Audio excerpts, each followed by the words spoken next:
ನಮಸ್ಕಾರ ಎಲ್ಲರಿಗೂ ಮೋಸ welcome back to Sagar stories ಮಗ WPL ಅಲ್ಲಿ ಏನು ನೋಡ್ತಾ ಇದೀವಿ ನಾವು ಸ್ಟಂಪ್ ಔಟ್ ಮತ್ತೆ ರನ್ ಔಟ್ ಸಿಕ್ಕಾಪಟ್ಟೆ ಸೀನ್ ಆಗ್ತಾ ಇದೆ ಇದು ರೀಸೆಂಟ್ ಆಗಂತೂ Mumbai Indians versus Delhi capitals match ಅಲ್ಲಿ ಸಿಕ್ಕಾಪಟ್ಟೆ ಸೀನ್ ಆಯಿತು ಮೂರು ರನ್ ಔಟ್ ಏನಕ್ಕೆ ನಾಟ್ ಔಟ್ನ ಕೊಟ್ಟರು ಔಟ್ ಇದೆಲ್ಲ ಔಟು ಏನಕ್ಕೆ ನಾಟ್ ಔಟ್ ಕೊಡ್ತಾ ಇದ್ದಾರೆ ಆ ಥರ ಸಿಕ್ಕಾಪಟ್ಟೆ ಸೀನ್ ಆಯಿತು ಆ್ಯಂಡ್ ನಿನ್ನೆ ನಮ್ಮ RCB ವರ್ಸಸ್ ಡೆಲ್ಲಿ ಮ್ಯಾಚಲ್ಲೂ ಕೂಡ ಸ್ಟಂಪ್ ಔಟ್ ಆಗುವಂಥ ವಿಚಾರದಲ್ಲಿ ಜಮೀಮಾ ರೋಡ್ರಿಕ್ಸ್ ಅವರು ಸ್ಟಂಪ್ ಔಟ್ ಆಗ್ತಾರೆ ಅದನ್ನು ಸಿಕ್ಕಾಪಟ್ಟೆ ಸೂಕ್ಷ್ಮವಾಗಿ ಗಮನಿಸ್ತಾರೆ ಸ್ಟಂಪ್ಸು ಬೈಲ್ಸು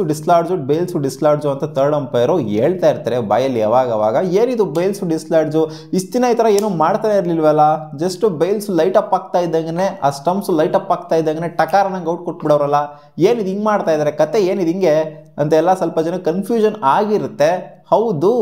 ಈ WPL ಇಂದ ಏನೋ ಒಂಥರ ರೂಲ್ಗಳನ್ನೆಲ್ಲ ಚೇಂಜ್ ಮಾಡಿ ಬಿಸಾಕಿದ್ದಾರೆ ಮಗ ICC ರೂಲ್ಸ್ ಏನು ಹೇಳುತ್ತೆ ಅಂತಂದರೆ ಮುಂಚೆ ಇದ್ದಂಥ ರೂಲ್ಸ್ನು ಅದನ್ನೇ ಇವಾಗ ಇರೋವಂಥ ರೂಲ್ಸ್ನು ಅದನ್ನೇ ಬಟ್ ಫಾಲೋ ಆಗ್ತಿದ್ದು ಈ ಹಿಂದೆ ಬೇರೆ ಥರ ಬಟ್ ಇಲ್ಲಿಂದ ಹಾಕೋ ಒಂಥರ ಡಿಫ್ರೆಂಟಾಗಿ ಬೇರೆ ಥರನೇ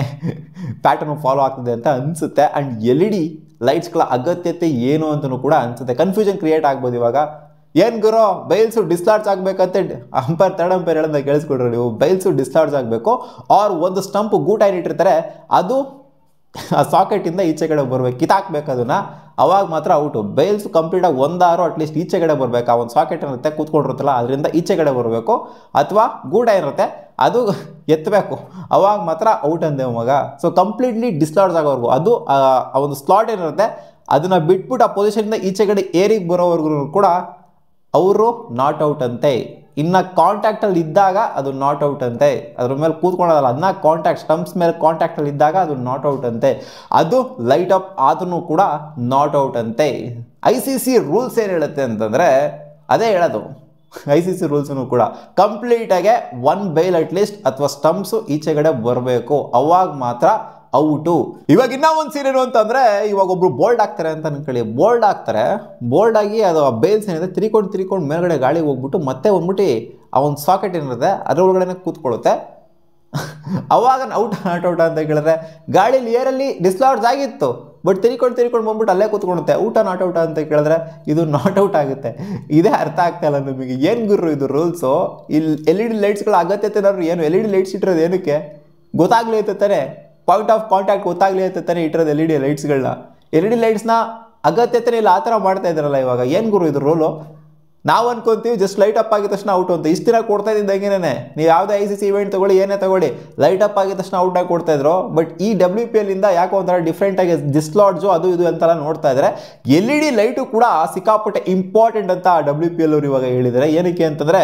ಆ ಇನಿಷಿಯಲ್ ಪಾಯಿಂಟ್ ಆಫ್ ಕಾಂಟ್ಯಾಕ್ಟ್ ಏನಿದೆ ಸ್ಟಂಪ್ಸ್ ಮಾಡಬೇಕಾದ್ರೆ ಆಗಿರಲಿ ರನ್ಔಟ್ ಮಾಡಬೇಕಾದ್ರೆ ಆಗಿರಲಿ ಆ ಇನಿಷಿಯಲ್ ಪಾಯಿಂಟ್ ಆಫ್ ಕಾಂಟ್ಯಾಕ್ಟು ನಮಗೆ ಗೊತ್ತಾಗಬೇಕು ಯಾವಾಗ ಬಾಲು ಸ್ಟಂಪ್ಸಿಗೆ ಹಿಟ್ಟಾಗಿದೆ ಆ್ಯಂಡ್ ಯಾವಾಗ ಅದು ಡಿಸ್ಲಾಡ್ಜ್ ಆಗ್ತಾ ಇದೆ ಅನ್ನೋದನ್ನ ಕಂಡುಹಿಡ್ಕೊಳ್ಳೋದಕ್ಕೆ ನಾವು ಫಸ್ಟ್ ಫ್ರೇಮ್ನ ನೋಡ್ತೀವಿ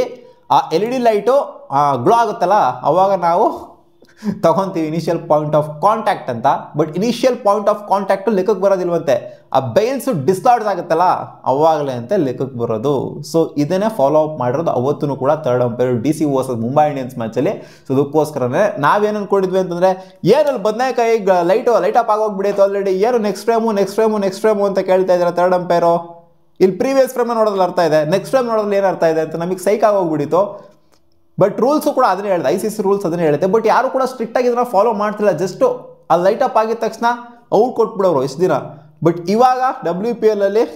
ಈಚೆಗಡೆ ಡಿಸ್ಲಾಡ್ಜ್ ಆಗೋರ್ಗು ಕೂಡ ಔಟ್ ಕೊಡೋದಿಲ್ವಂತೆ ಮಗ ಇದು ಹೊಸ ರೂಲ್ಸ್ ಏನಲ್ಲ ಹಳೆ ರೂಲ್ಸ್ ಏನೇನೆ ಬಟ್ ಈ LED ಲೈಟ್ಸ್ಗಳೆಲ್ಲ ತೊಗೊಂಡ್ಬಂದ್ಬಿಟ್ಟು ಸ್ವಲ್ಪ ಕನ್ಫ್ಯೂಷನ್ ಕ್ರಿಯೇಟ್ ಆಗಿತ್ತು LED ಲೈಟ್ಸು ಲೈಟ್ ಅಪ್ ಆಗ್ತಾ ಇದ್ದಂಗೆ ಔಟ್ನ ಕೊಡ್ತಾ ಇದ್ರು ಬಟ್ ಇವಾಗ ಇದನ್ನ ಸ್ಟ್ರಿಕ್ಟಾಗಿ ಫಾಲೋ ಮಾಡಬೇಕು ಅಂತ ಅನ್ಕೊಂಡಿದ್ದಾರೆ ಹಂಗಂದ್ರೆ ಇವಾಗ LED ಲೈಟ್ಸ್ನ ಅಗತ್ಯತೆ ಬೇಡ ಗುರು ಸುಮ್ಮನೆ ನಾರ್ಮಲ್ ಆಗಿ ಇನಿಷಿಯಲ್ ಪಾಯಿಂಟ್ ಆಫ್ ಕಾಂಟ್ಯಾಕ್ಟ್ ನೆಟ್ಟು ಗೊತ್ತಾಗುತ್ತೆ ಇನ್ಫ್ಯಾಕ್ಟ್ ಆ ಲೈಟ್ ಗ್ಲೋ ಆಗ್ತಾ ಇದ್ರೆ ಆ ಲೈಟ್ ಅಪ್ ಆಗಿರೋದು ಗ್ಲೋ ಆಗ್ತಾ ಇರುತ್ತಲ್ಲ ಅವಾಗ ಆ ಡಿಸ್ಲಾಡ್ಜ್ ಆಗಿದೆಯೋ ಆಗಿಲ್ವೋ ಅದು ಕೂಡ ಕರೆಕ್ಟಾಗಿ ಗೊತ್ತಾಗೋದಿಲ್ಲ ಆ LED ಲೈಟ್ಸ್ ಇಲ್ಲ ಅಂದರೆ ಪರ್ಫೆಕ್ಟಾಗಿ ಗೊತ್ತಾಗುತ್ತೆ ಅದು ಡಿಸ್ಲಾಡ್ಜ್ ಆಗಿದೆಯಾ ಆಗಿಲ್ವಾ ಅನ್ನೋದು ಅಂತಲೂ ಕೂಡ ಸ್ವಲ್ಪ ಜನ ಹೇಳ್ತಾರೆ ಸೊ ಸಿಕ್ಕಾಪಟ್ಟೆ ಕನ್ಫ್ಯೂಸಿಂಗ್ ಆಗಿದೆ ಗುರು ಇದು ಸೊ ಅಲ್ಲಿ ನೋಡಿದ್ರೆ ICC ಇವೆಂಟ್ಸ್ಗಳಲ್ಲಿ ಎಲ್ಲ ಕಡೆನೂ ಕೂಡ ಲೈಟ್ ಅಪ್ ಆಗಿದ ತಕ್ಷಣ ಔಟು ಅಂತ ಡಿಕ್ಲೇರ್ ಮಾಡ್ತಾರೆ ಅಥವಾ ವುಮೆನ್ಸಿಗೆ ಮಾತ್ರ ಸಪ್ರೇಟಾಗಿ ಈ ಥರ ಮಾಡ್ತಾ ಇದ್ದಾರೆ ಗೊತ್ತಾಗ್ತಿಲ್ಲ ನಮಗೆ ಅದೇ ಚಾಂಪಿಯನ್ಸ್ ಟ್ರೋಫಿ ಅದು ಇದೆಲ್ಲ ಬರುತ್ತಲ್ಲ ಆ ಟೈಮಲ್ಲಿ ನಮಗೆ ಗೊತ್ತಾಗುತ್ತೆ ಲೈಟ್ ಅಪ್ ಆಗಿದ ತಕ್ಷಣ ಔಟ್ ಕೊಡ್ತಾರಾ IPL ಬರುತ್ತಲ್ಲ IPL ಕೂಡ ನೋಡೋಣ ಒಂದ್ಸಲ ಲೈಟ್ ಅಪ್ ಆಗಿದ ತಕ್ಷಣ ಔಟ್ ಕೊಡ್ತಾರಾ ಅಥವಾ ಡಿಸ್ಲಾಡ್ಜ್ ಆಗೋವರೆಗೂ ವೆಯ್ಟ್ ಮಾಡ್ತಾರಾ ಅಂತ ಈ WPL ಈ ಥರ ಫಾಲೋ ಆಗ್ತಿದೆ IPL ಅಲ್ಲಿ ನೋಡೋಣ ಯಾವ ಥರ ಫಾಲೋ ಆಗುತ್ತೆ ಆ್ಯಂಡ್ ಚಾಂಪಿಯನ್ಸ್ ಟ್ರೋಫಿ ನೋಡೋಣ ಯಾವ ಥರ ಫಾಲೋ ಆಗುತ್ತೆ ಅಂತ ಸೊ ನನ್ನ ಪ್ರಕಾರ ಅಗತ್ಯತೆನೇ ಇಲ್ಲ ಗುರು. ಲೈಟ್ ಅಪ್ ಆಗಿದ ತಕ್ಷಣ ಔಟ್ ಕೊಡಬೇಕು ಅಂತ ಕಾಣಿಸುತ್ತೆ. ಯಾಕಂದರೆ ಹೆಂಗಿದ್ರು ಅದು ಡಿಸ್ಲಾರ್ಜ್ ಆಗೇ ಆಗುತ್ತೆ. ಲೈಟ್ ಇಟ್ಟಿರೋ ಅಗತ್ಯತೆನಾದ್ರು ಏನು ಮತ್ತೆ ಲೈಟ್ಸ್ನ ರಿಮೂವ್ ಮಾಡಿಬಿಡಿ ಹೋಗಲಿ. ಅವಾಗ ಪರ್ಫೆಕ್ಟಾಗಿ ಕಾಣಿಸುತ್ತೆ ಯಾವಾಗ ಡಿಸ್ಲಾರ್ಜ್ ಆಗುತ್ತೆ, ಯಾವಾಗ ಎಲ್ಲಿದೆ ಬೇಲ್ಸ್ನ ಪೊಸಿಷನ್ ಯಾವ ಥರ ಇದೆ ಅಂತ. ಆ ಲೈಟ್ಸ್ಗಳು ಬರೋದ್ರಿಂದ ಆ ಬೇಲ್ಸ್ ಪೊಸಿಷನ್ನೇ ಗೊತ್ತಾಗೋದಿಲ್ಲ ಎಲ್ಲಿದೆ ಅಂತ ಕರೆಕ್ಟಾಗಿ. ಸೊ ನಿಮಗೆ ಅನಿಸ್ತಿದೆ ಈ ಥರ ರೂಲ್ನ ಇಂಪ್ಲಿಮೆಂಟ್ ಮಾಡ್ಕೊಂಡಿದ್ರಲ್ಲ WPL ಅಲ್ಲಿ ಡಿಸ್ಲಾರ್ಜ್ ಆಗೋರ್ಗು ಔಟ್ ಕೊಡೋಂಗಿಲ್ಲ ಅಂತ? ಕಾಮೆಂಟ್ ಸೆಕ್ಷನ್ ಕಾಮೆಂಟ್ ಮಾಡಿ ತಿಳಿಸಿ. ಬಾ.